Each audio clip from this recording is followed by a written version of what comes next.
going a little bit more technical now. We're getting, with this panel, we're talking about the latest on container technologies. Now, it's been an interesting year in the container technology space. Really, Microsoft has thrown their weight behind things like PWA. They've moved Edge onto Chromium. As part of that process, they've released a new embeddable web component, WebView2. WebView, if you guys are familiar with it, i.e. it was terrible. WebView2 is Edge-based. It's Chromium. It's an incredible thing. So with me today for this panel, and I think it's maybe a disservice to call it a panel because there's only 2 people on the panel. So I'm gonna get involved in the conversation. I have a lot of views on this stuff. If you guys have read any of our blogs, you'll know my feelings on a few of these topics, especially around what's happening with Electron and how PWAs are going to kill it. But first, here next to me, I've got Neil Slinger, Executive Director, Head of UI Engineering at JP Morgan. We were trying to figure out when we first met, and we weren't figuring it out. We were not figuring it out. Not figuring it It's a out. long He time said ago. something like 4 years ago, and I felt like, no, I feel like I've had a kid since since I first met you. Now, Not related. not related. No. I just like, for those of you who don't know, I've got 4 kids, and so sometimes, like, I've got chapters. I've got chapters, and they're defined by sleeplessness and, nappy changing, I think is what you guys call it. Yep. Okay, and remotely, because that's the world we live in, we have Gareth. Are we getting Gareth in? He'll be with you shortly. Is my mic working? Gareth, can you? Is it He'll be with you in a second. doing the Zoom thing? Give me a second. All right. So Gareth Davies, he is head of mobile for Marcus at Goldman Sachs. One of the reasons why we're talking containers with him is he has some Electron footprint in his world, and historically he's done some container stuff at Goldman. So while we're getting Gareth on, I'm going to give Neil a minute to talk just a little bit about his background and what he does at JP. Cool. Thanks, Chuck. So hey everyone, I'm Neil. I'm at JP Morgan for a while, 16 odd years. As Chuck was saying, I currently look after UI engineering for the investment bank. So the group provides all of our UI toolkits, component libraries, application frameworks, and our delivery channels, which is desktop, web, and mobile. So we're looking for an omni-channel experience for all of our content, and all of the uniform app services that power those, and all of the applications that run on the platform as well. So pretty broad scope, the heart of our digital transformation for the bank. So there's quite a lot going on, and obviously very topical with containers and how we want to render our web content across the platforms. Fantastic. Myself, I'm Chuck Doerr. I'm one of OpenFin's co-founders. I lead a lot of our technical direction. I had alluded earlier to blogging about Electron. So these two big things that are happening in the container space this year around sort of Microsoft putting their real weight behind PWAs as first-class citizens on the desktop.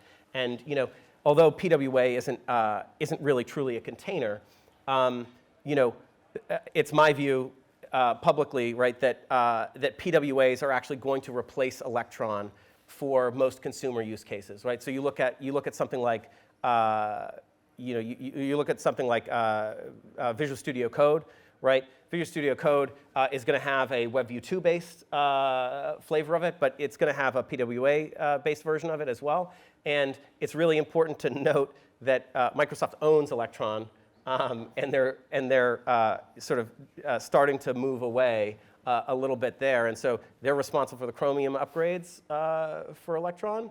And I mean, I don't know, Neil, have you seen any fallout there? Yeah, I mean, with some other signals that we've observed as well, like just take some of the tooling that's surrounding Electron, things like the testing frameworks and those pieces, they're not getting any investment at all. So we're seeing the whole ecosystem is starting to stall, which is a pretty strong signal, I think, for where it's going. And obviously, through the various acquisitions of GitHub and et cetera, Microsoft now have a lot of the core contributors to Electron. Chuck mentioned about code and what's going on there, and they're managing the Chromium upgrades for Electron. So I think, yeah, things are starting to change. And so it's a pretty interesting opportunity now to see what's coming next. So. Yeah, yeah. Do we have a handle on Gareth? He may have taken a quick break, but you guys continue. All right. I promise I bring him the second We're he's gonna with me. be You just keep going. in classic fashion. We're gonna be assigning homework to Gareth because he's not currently present. Yeah, when he turns up, he's going to have all the questions to answer.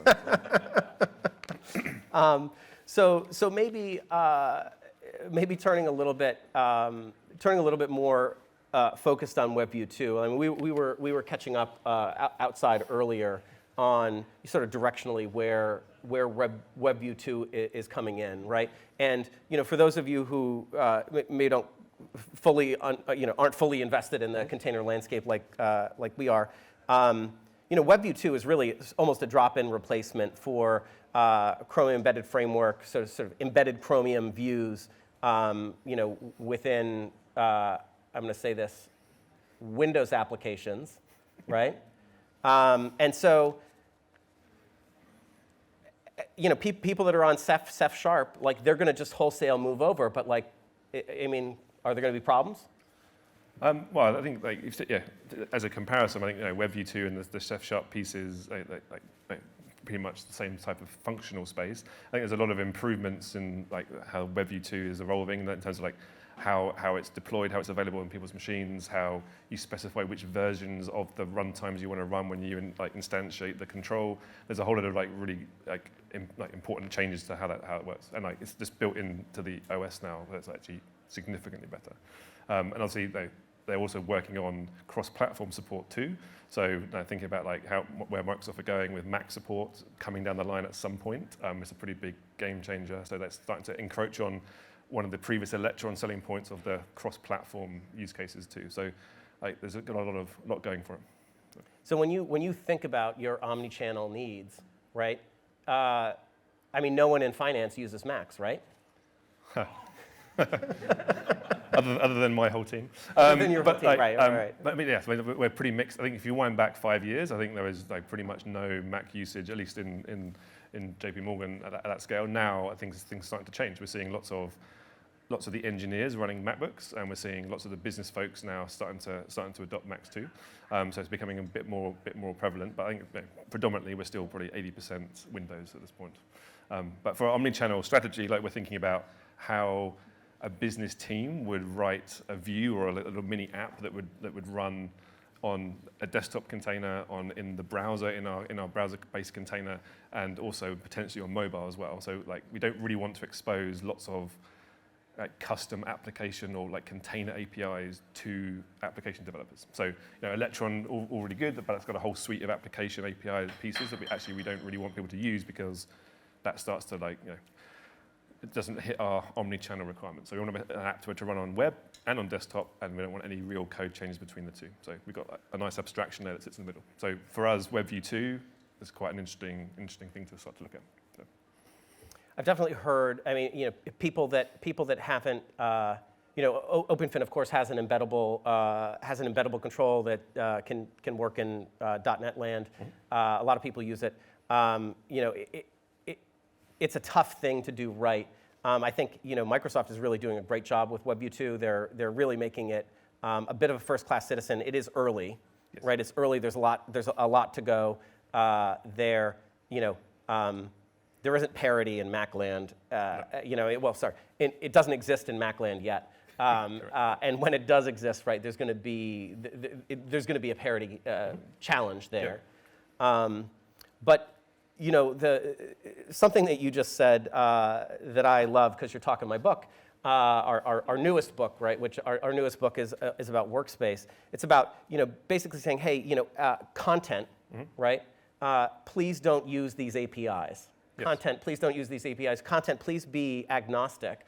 Be able to show up in, say, OpenFin Workspace and be managed.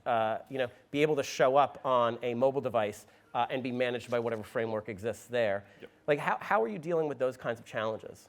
I mean, I think, for us, I think we've got a pretty good path on the web and the desktop pieces, and for mobile, there's lots of experimentation around React Native and some of our embedded web controls, but we'll come to that in a second. So for us, like the challenge is providing that consistent, we call it a platform API, which is maybe an overloaded term, in terms of like exposing that to the application teams, and that's the way to access all of our like foundational platform features. So and that's implemented once we finish the work in a consistent manner between in the browser and on desktop, and then some of the features on mobile, and how things will regress nicely if you're running on a mobile device and certain features aren't available and vice versa. So for us, that abstraction is super important. And that's what we're working on right now. But like, we don't want people to build a desktop application that is like only runs on the desktop, relies on all those desktop APIs, because it's just not portable. And the business really want to see this omni-channel experience. So. Right. So maybe we can circle back around to Electron and PWA for a second. Mm-hmm. And So we're seeing some divestment, right, because of various things going on at Microsoft, right? I'm out there saying, hey, I think PWAs cover, consumer use cases. So, it's like Slack is going to move that way. Anyone that's got a single window user experience, right? If they're not thinking about moving off of Electron onto PWA, right, they must have some sort of native integration thing that's not quite there yet. How wrong am I? Wow, that's a good question. Well, I guess for the consumer apps where you've got like a single application experience and like your users hitting that in the browser, that's a pretty natural extension. And we're seeing that already with applications that are just running in the browser or running in PWAs, or we've got some desktop applications that offer a richer feature set if you run them in that environment, or a constrained feature set if you're running them with the web APIs. So I think you definitely see things go that way. I think it's interesting where along the spectrum of really simple, like single applications on the consumer space to a more enterprise environment where your enterprise cares about application discovery, curation of content and experience and personalization and those things. That's just not possible in that environment, because you need control over app discovery, search, launch, and that whole experience. So like for those things, PWAs will just create you like links on the desktop and other things. Very hard to then manage that for an end user. So I think for a lot of the enterprise use cases, it's just not really fit for purpose. Yet. Yeah, we'll see how that goes. Yeah, I see this stuff, and I see, like Microsoft did that thing with like HWAs for a while, where they're kind of like, it's the same, like classic Microsoft, like, hey, it's similar, but it's not quite the same thing, and we're gonna like we're gonna play like a little bit of a shell game here and try to get you, kind of locked in, but they've really popped away from that, right? Yep. So like greenfieldy, right? If we're building a new consumer application, like what's your stack? What's your stack? For a consumer app, or for like? Say you're a little firm that does like design software, like an Adobe. Ah, okay. Well, so I think there's some really interesting, just take Photoshop as a great example, right? Like, so they've just released a PWA that's running WebAssembly like code, running all of the actual hardcore logic from Photoshop in the browser, which is pretty amazing, and that wouldn't have really been possible like a couple of years ago. So as a very rich application that you see running in that environment, I think that's really, really powerful. So there's a huge amount of work going on in that space, and we're doing some as well with WebAssembly with our Perspective engine, again, which is like streaming data processing in a WebAssembly in a web worker and a very light UI rendering on the front end. So there's really nice stuff going on in that space now.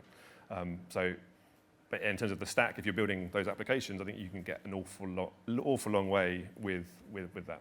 Now, when you go if you think about where we go on mobile, and maybe if we get Gareth, we can talk about what they do at GS as well. But there's he's going to have a lot of homework. He's got a lot of homework. Thinking about running PWAs and things on mobile, it's a very different type of environment. Like how you access biometrics and other native features of the mobile device vary dramatically in some between like iOS and Android and other pieces, like very different offerings, and things are not that consistent. So for mobile, I think simplistic web apps on the home screen, fine, but if you've got a richer client experience, native apps are probably the only way to go, really. Then if you wind forward, take a different view, like if you're releasing an application like on a mobile device, actually some of your consumers like the sort of reassurance of a proper application, and seeing a URL that then spins up another app, it sort of doesn't feel right. So I think if you're like, if you're trying to get some sort of trusted enterprise level application, it gives you sort of slightly the wrong experience. So you've got to think about that angle as well. But then most enterprises also have their own app stores, or when integrating with the Apple App Store for discovery, again, you sort of miss all that as well. So I think the application discovery curation space is really what's lacking for PWA so now. So. I mean, I would maybe lob on top of that pile interoperability. Like if you've got, say, 10, 12, 30 PWAs, how are they talking to each other? Like where are we at with web standards around apps being able to talk to each other? Being able to talk to each other. It's very nascent. The web is security first, right? And apps talking to apps is like a gigantic security challenge. Yeah, and if you look at like WebView2 as an example, like everything's sandboxed as default. You can't break out of that. So then you're thinking about a host application to manage all of the browser runtimes and all the messaging between them and other pieces. It gives you lots of like really cool stuff that you can do with it, but it's not. It's stuff that you have to build around that ecosystem. If only there was a company that had like an interop broker to help you connect your applications together with like only a few lines of code. Exactly. Yeah, that'd be useful, I think. Yeah, pretty useful. Yeah. Pretty useful. Yeah. Interesting. Where's Gareth? Okay, I have Gareth here. You have Gareth? Oh. Hello. Gareth, you've got 3 minutes, man. I've been watching all of this. It's been great. Yeah. Hopefully you got to hear some of our banter. We've just been vamping for the last 17 minutes. But let me just give you some proper time. You were previously introduced.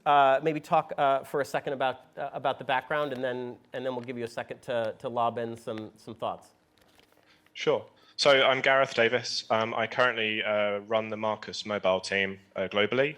So that's like iOS, Android apps.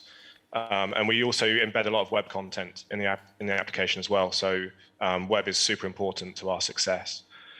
Previously, I was in the UX team, and we've built a number of apps using sort of Electron, sort of like a virtual assistant type stuff. And we've also built our own container with Ceph, which is a big lesson of never do that. And I think actually our first time we met you, Chuck, your first advice was, please don't do that. So clearly that had a lasting impression on me. Yeah, no, I mean, we said, please don't do that. And then we helped you do it. We were friendly about it, but we definitely knew it was an anti-pattern. So welcome to the discussion. Neil and I have decided that you agree with us that PWAs are definitely killing Electron. Well, we agree that Electron is dying, but that's fine. Well, hey, listen, like I'm talking. Oh, fine.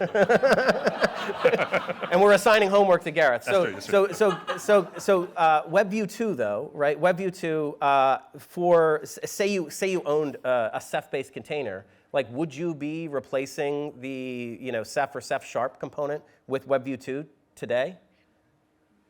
Maybe not today, but I think it's got to be up for consideration, certainly in 2022. Yeah. I mean, Electron isn't dead yet, but it's quite clear, I think, there's a lot of backlash around the efficiency. A lot of people complain about the sort of memory footprint and CPU requirements.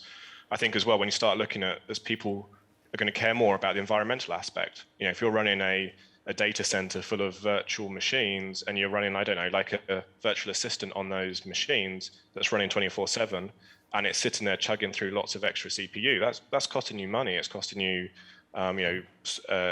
it's making it like just very expensive to run, and it's unnecessary. Yeah. The footprint of Electron, there's a bit of a backlash around the footprint as well. We didn't talk about that earlier. So Gareth, we're going to stick with you for a second because again, late to the party, lots of homework. When you think about content and omni-channel, right? And of course you're a little bit focused on mobile. Like how do you create a world where that content can be used on mobile, can be used in your omni-channel strategies? Well, I think one of the greatest things about progressive web apps is the concept of progression. So the fact that you can test for a feature if it's available, and then you can progressively upgrade the experience. So in fact, we have a virtual assistant I used to run the team, and that we actually built that over, it's probably 7 years old now. And there's a version that was written in .NET. There was a version we wrote with the Ceph container, as we heard was a great wild success. We did another version with Electron. And when I left the team, we actually had a final, I say final, but we did a version which is, it's Electron deployed on Mac and on Windows, but we also deploy it to mobile. And that we rethought the whole thing, and we started as a PWA. And the only reason we use Electron is there are parts where we needed to have, for example, a completely windowless Chrome that we couldn't do through a normal browser. And there are a few desktop points we wanted to integrate with. But the thought pattern was start with a web browser, build a great experience that you could run in the web, but then progressively enhance it when you want to stick it on Windows or somewhere else. And that strategy has enabled us actually to run it now on a mobile phone. We can do exactly the same stuff across multiple places. But it was only because we took those design thinking from the beginning of start as a web app and work forward. And it's like when we started years back, we were always the opposite. We'd say, oh, it's a desktop app, and we'd start with the desktop capabilities. And it always cornered us that we would never be able to go cross-platform. In fact, we'd be locked to say just Windows, because every decision we would make would be around that particular container. Right. All right. So apologies for our technical difficulties here, but we are about to wrap up. We're going to do a quick round of parting thoughts to leave you guys with something to think about. One of the things that Neil was talking about earlier that really resonates with me is about sort of moving to these higher level APIs. One of the hidden features of moving to higher level APIs, from my perspective, is it actually allows you to upgrade faster. When I say upgrade faster, I mean upgrade, say, runtime versions in OpenFin. The stability of your application as you're using higher order APIs. It really frees you from the environment that you're operating in, and I think that's going to be certainly a valuable feature of workspace on the OpenFin side of things. But I think those same concepts really will translate nicely into omni-channel strategies involving mobile and web as well. So that's my parting thought on upgrade strategies to maintain security, whatnot. Yeah, Neil. I think for us, touching on it a little bit earlier, but being in a position where business teams are able to write content that can actually truly render and evolve the offering to end users based on the platform and the delivery channel is super important for us. And getting the teams to think about designing these things to evolve properly on mobile, on desktop, and on web is a really key driver for us. And again, getting the abstraction right, getting the design thinking correct, and then the container technology under the hood can evolve and that's sort of independent. So for us, it's a really key enabler. And then on the other side, take WebView2 as an example, some of the flexibility that gives us and some of the performance improvements for some of our very latency sensitive applications or other bits, as we can push some operations into native code and other pieces as well, that gives us lots of other opportunity there too. But lots to discuss. But I think in a year's time, it'd be interesting to see how this landscape has moved. So. And Gareth. I will leave with an observation.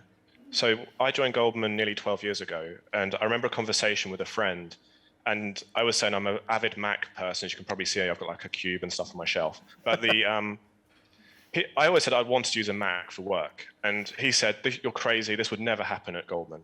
Just not going to happen. We're fully in with Windows. Get over yourself." Now, nearly 12 years in, I use a Mac every single day for my job, and I know there's thousands of other people at Goldman, engineers, business, who use the same. And I think a lot of that is because of the web and things like Electron that have enabled loads of productivity tools to go cross-platform a lot more easily. And that's that's nearly 10 years. So I'm quite interested to see what happens next, because I agree with you. I think Electron's kind of on the way out, but I'm curious to see what happens next, because I think that was 10 years and that's before we even started. Yep. Imagine what will happen in another 10 years. It's going to be wild. Fantastic. Yep. Great. Well, thank you, Gareth. Apologies again for the technicals. Neil, thank you so much. And thank you guys all. Reminder, we've got 2 more sessions, and then it's unfettered food, drink, networking. Cool.